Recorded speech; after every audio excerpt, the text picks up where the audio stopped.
Have you ever wondered what would happen if the world's most powerful currency, the US dollar, suddenly lost its throne?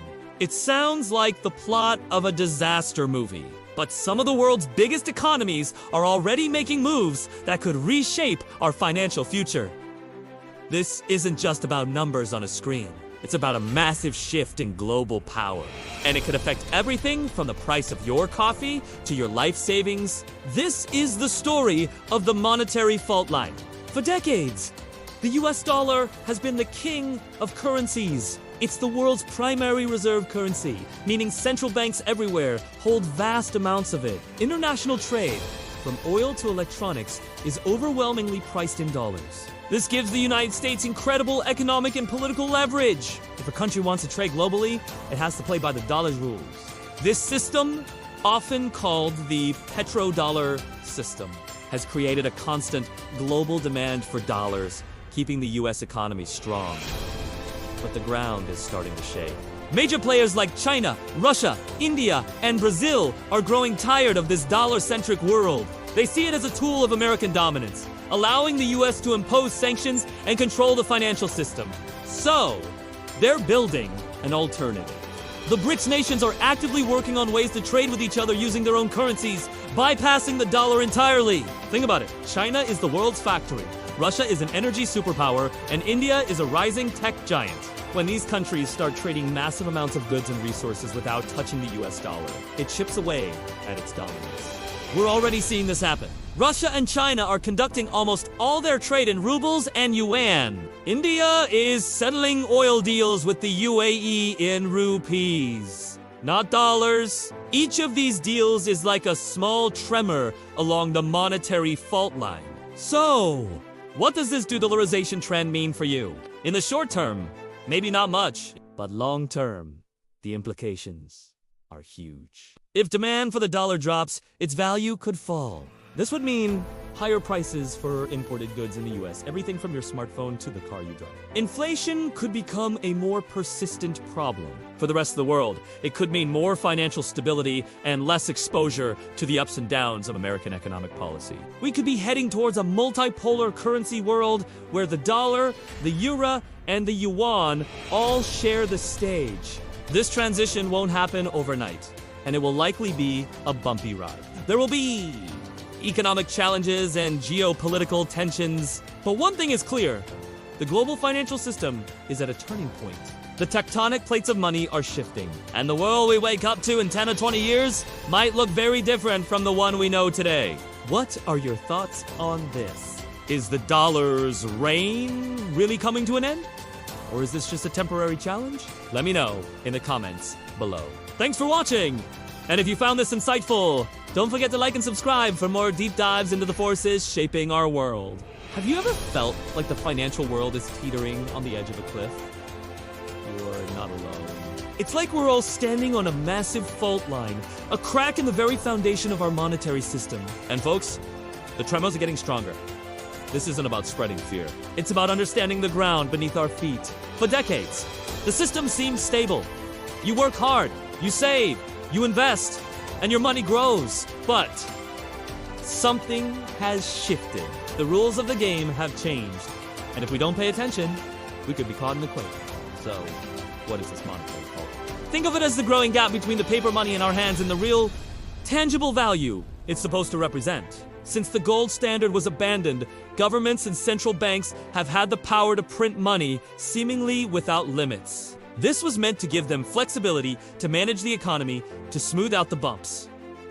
But what happens when that flexibility turns into a dependency? What happens when printing money becomes the only tool left in the toolbox? We've seen it happen time and time again. A crisis hits, a housing bubble bursts, a pandemic shuts down the world, and the immediate response is to flood the system with new money. Stimulus checks, bailouts, quantitative easing, these are all just different names for the same thing. Creating currency out of thin air. In the short term, it feels good. It prevents a total collapse and keeps the economy afloat. But each time they do this, they're adding more and more pressure to that fault line. Every new dollar, euro, or yen printed devalues the ones already in your pocket and your bank account. This isn't just some abstract economic theory. You're feeling it every single day. Why does your grocery bill keep climbing, even when your salary isn't? Why does it feel like you're working harder just to stay in the same place? That's inflation, the slow, silent erosion of your purchasing power. It's the most visible tremor from this monetary fault line. The system is telling us that saving cash is a losing game. The very act of being responsible and putting money aside is being punished. And look at the other side of the chasm. While the value of our cash is eroding, asset prices are going through the roof, stocks, real estate, even collectibles there, all soaring to record highs. Why? Because big investors and institutions know the rules have changed. They're taking all that newly printed money and pouring it into anything that can't be easily created. They're trying to get on the other side of the fault line, the side where value is preserved, not destroyed. This creates a massive wealth gap, a K-shaped recovery where the rich get richer and everyone else gets left behind, holding on to currency that buys less and less. So, what does this mean for you? It means we have to think differently about money, wealth, and security. The old playbook of just saving cash in a bank account is becoming obsolete. It's no longer a safe harbor. It's a ship taking on water. We need to become more financially literate. We need to understand what real assets are, things that have intrinsic value and can't be printed into oblivion. This could be property. It could be stocks in solid, profitable companies. It could be commodities like gold, or even digital assets like Bitcoin. The key isn't which asset you choose, but understanding why you need to choose one in the first place. This isn't about making a risky bet to get rich quick. It's about defense. It's about building a financial lifeboat to navigate the turbulent waters ahead. The monetary fault line is real, and the geological pressures are building. Ignoring the tremors is the biggest risk of all. Start learning, start questioning, and start taking steps to secure your financial future on more solid ground. The shift is happening, whether we're ready or not. The question is, on which side of the divide will you be standing? By the time cryptocurrencies entered public awareness, the narrative had already been distorted. They were introduced to most of the world not as a monetary experiment, but as a new form of digital money, a faster payment system, or a speculative technology trend. None of these descriptions is precise enough to be useful to understand what cryptocurrencies represent. One must separate three concepts that are usually conflated: payments, money, and monetary sovereignty. A payment system moves value. Money stores value. A monetary system decides who is allowed to create it, under what rules, and for whose benefit. Most cryptocurrencies do not meaningfully improve payment efficiency. Existing financial networks already move numbers at near zero cost and near instant speed. The real question has never been whether value can be transmitted faster. It is whether the rules governing value itself can be changed. Bitcoin's actual innovation was not digital transfer. It was digital scarcity. For the first time, it became possible to create an asset whose supply schedule was not enforced by law, physical constraint, or institutional promise, but by a distributed computational process that anyone could verify and no single actor could alter. This was a fundamental break from every monetary system that came before it. Gold is scarce because it is difficult to extract. Fiat currency is scarce only by political choice. Bitcoin is scarce because altering its rules would require overwhelming and coordinated participation from a network that has no central authority. In practical terms, this meant separating money from discretionary control. Issuance was no longer a policy decision. It was a mechanical outcome. The system could not respond to crises. It could not stimulate. It could not rescue. That rigidity was not a flaw. It was the point. However, from this single design, an entire ecosystem emerged, one that is far less coherent than its origin story suggests. Broadly, crypto assets fall into three categories. The first category is monetary assets. In practice, this category contains almost only Bitcoin. Its purpose is not to enable applications, generate yield, or power networks. Its purpose is to exist as a non-sovereign, rule-based monetary asset with a fixed supply and a high degree of resistance to manipulation. The second category is financial infrastructure platforms, such as Ethereum and similar systems. These are not money in the classical sense. They are programmable settlement layers designed to host applications, contracts, and tokenized financial instruments. Their native tokens function less like currencies and more like fuel, collateral, or governance instruments within their own ecosystems. The third category is speculative application tokens. These represent claims on networks, protocols, or narratives. Some provide utility. Many do not. Most derive their value not from cash flows or productive use, but from expectations of future demand. This distinction matters because it reveals a central misunderstanding. Most crypto assets are not competing with money at all. They are competing with venture capital, equity speculation, and high-risk financial instruments. Another concept that requires clarification is decentralization. In theory, decentralization means the absence of control by any single entity or coordinated group. In practice, most crypto systems exhibit a far more ambiguous reality. Development is often concentrated in small teams. Governance is frequently dominated by large token holders. Infrastructure depends on a limited number of service providers. Even consensus mechanisms, while technically distributed, often consolidate around economic incentives. This does not render these systems useless, but it does mean that the popular image of a fully autonomous, self-governing financial universe is largely a marketing simplification. More importantly, even in its purest form, decentralization does not automatically produce money. For something to function as money, it must serve three roles: store of value, medium of exchange, and unit of account. Volatility alone disqualifies most cryptocurrencies from the last two. A system in which prices cannot be meaningfully denominated in the asset itself is not a monetary system. It is a trading market. This is why, in practice, crypto today functions primarily as a collateral and speculation layer rather than as a true currency system. Assets are priced in dollars. Profits are measured in dollars. Risk is ultimately managed in dollars. Even Bitcoin, despite its unique properties, is not widely used as a transactional currency. Its adoption has been strongest where trust in local institutions is weakest, not where efficiency is highest. This leads to the strategic insight that is often missed. Cryptocurrencies are not, at their core, a revolt against banks or payment companies. They are a revolt against discretionary control over money itself. They are an attempt to show imperfect and often contradictory, reintroduce rule-based constraints into a system that has become entirely political.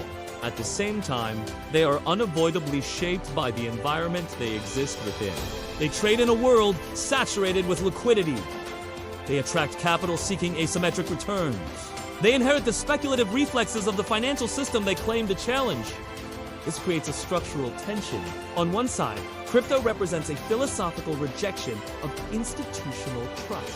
On the other, it has become one of the most aggressively financialized and narrative-driven markets in history. Understanding this contradiction is essential because it explains why the system moved so quickly to absorb it rather than destroy it. And that absorption through regulation, financial products, custody, and leverages what transformed a monetary experiment into something far more familiar.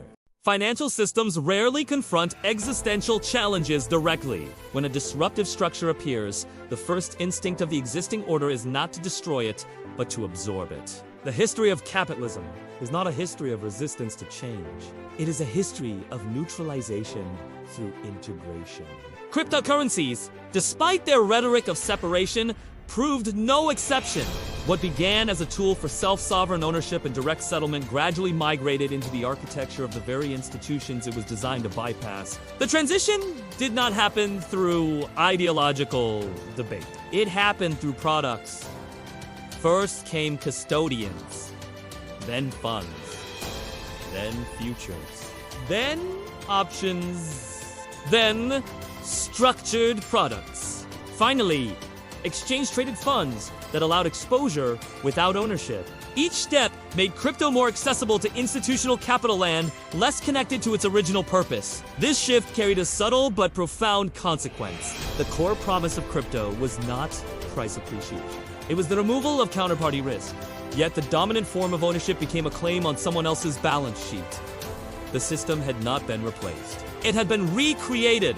Once assets can be custodied, they can be lent.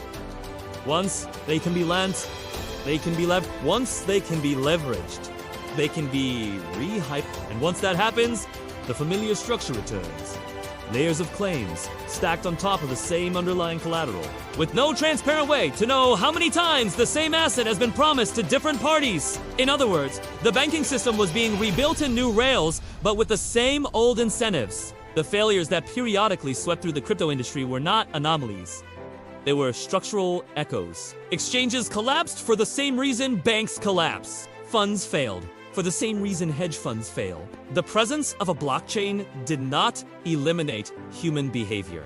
It simply gave it a new vocabulary. At the same time, states began to clarify their position. The early assumption that governments would either ban or be rendered obsolete by crypto turned out to be naive. The more effective strategy was neither. It was capture. Regulation did not aim to eliminate crypto. It aimed to domesticate it. Identity requirements, surveillance, obligations, reporting standards, and licensing regimes gradually wrap themselves around the on-ramps and off-ramps of the system. The protocol layer might remain open, but the economic layer became increasingly permissioned. This distinction is critical. A system does not need to be censored at its core if it can be controlled at its interfaces. As capital flows concentrated into regulated vehicles, the locus of power shifted. What was once a peer-to-peer system became an asset class managed by institutions, intermediated by brokers, and integrated into portfolio strategies alongside equities and bonds. Crypto had not escaped finance. It had been fully financialized. This process coincided with a second, more strategic development: the rise of central bank digital currencies. CBDCs are often discussed as if they are part of the same technological lineage as cryptocurrencies. They are not. They do not exist to reduce institutional power. They exist to extend it. A CBDC is not decentralized. It is not permissionless. It is not resistant to policy intervention.